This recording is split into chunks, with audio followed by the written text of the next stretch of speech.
जय मसीह की दोस्तों। परमेश्वर का वचन कहता है कि बुराई से घृणा करो।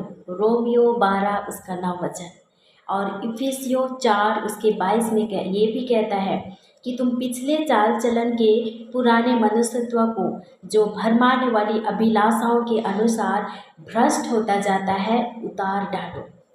लेकिन एक मिनट, आप उन पापपूर्ण कामों को कैसे रोक सकते हैं जो आप उन्हें सालों से करते आ रहे हैं। हमारे कई सारे हैबिट्स, स्वभाव, इच्छा, पसंद जो हमारे पर्सनालिटी से जुड़े हुए हैं, हम इन्हें अचानक कैसे छोड़ सकते हैं। आप कहेंगे वो सच में ये तो बहुत ही मुश्किल है। सचमुच ये मुश्किल है।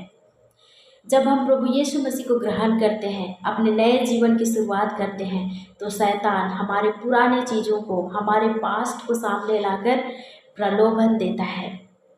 आज हम सीखेंगे प्रलोभन या टेम्पटेशन क्या है और इससे हम कैसे बाहर निकल सकते हैं।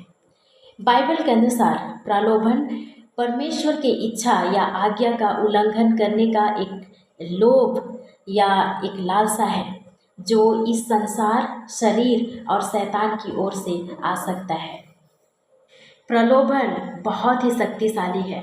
जब हम प्रभु यीशु मसीह को ग्रहण करते हैं और नए जीवन की शुरुआत करते हैं तो ये और भी ज़्यादा शक्तिशाली हो जाता है।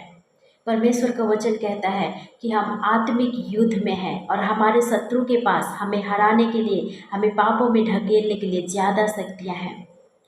कई विश्वासी कहते हैं, उनका मानना है कि जब हम प्रभु यीशु मसीह को ग्रहण करते हैं, नए जीवन को जब प्राप्त करते हैं, तब हमारा जीवन बिल्कुल परिवर्तित हो जाता है। हम बदल जाते हैं, हम पवित्र हो जाते हैं, परफेक्ट हो जाते हैं और शैतान हमें परीक्षा में नहीं डाल सकता।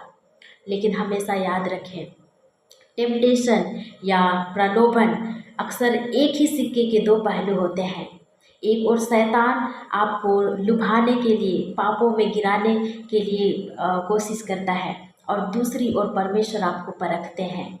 परमेश्वर हमें मजबूत बनाने के लिए इसी प्रलोभन को परीक्षा के रूप में या आपके विश्वास को गहरा करने में मदद करने के लिए एक अनुभव के रूप में उपयोग करते हैं और आपको ये दिखाते हैं कि अगर आप खुद पर निर्भर करते हैं तो आप कितने कमज़ोर हैं।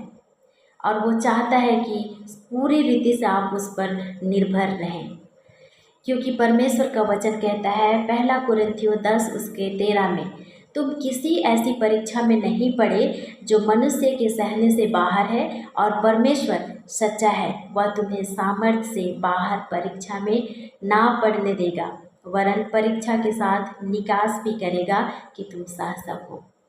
याद रखें, प्रलोभन हमारा पीछा छोड़ने वाला नहीं, हमें रोज़ उसका सामना करना है और हम में इतनी क्षमता नहीं कि हम पापों का विरोध कर सके और प्रलोभनों का अकेले ही सामना कर सके और उस पर विजय हासिल कर सके। इसलिए परमेश्वर खुद हमारी सहायता करते हैं और इन सभी चीज़ों से बाहर निकलने का रास्ता भी दिखाता है। और इससे भी बढ़कर पवित्र आत्मा जो हमारे अंदर है वो हमारी अगुवाई करता है और हमें एक ही चीज़ करने की ज़रूरत है, वो है परमेश्वर के प्रति समर्पण।